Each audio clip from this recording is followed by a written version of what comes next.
the zeros and ones or whatever, but they're saying now that they can even start killing the DNS number, correct?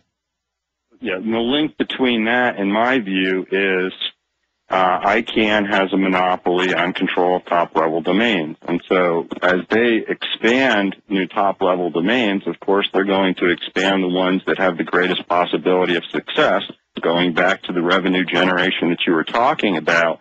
And that basically denies third parties from creating alternative domain name systems. Therefore, over time and very quickly, you have a crystallization of the monopoly of naming under ICANN. At that point, ICANN is just a wedge control of the Internet. And sure, transferring that to another entity, in effect, transfers the control of the Internet itself.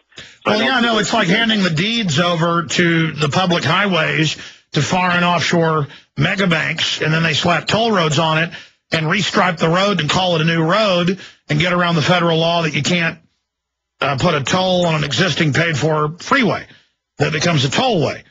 And this is the name of the game. They just rename it and take it over. And look, if you go back to Internet 2 meetings they've had for 12, 13 years I've followed, they always talk about this. This has always been their plan.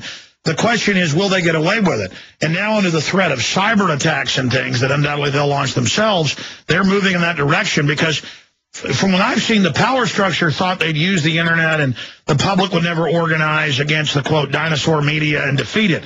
Now that they're being routed and that they're so scared, they are going to attempt a cocktail or a wolf pack strategy to cut off different ways of the web and phase it into this controlled taxed system. That's admittedly now happening. The question is technology development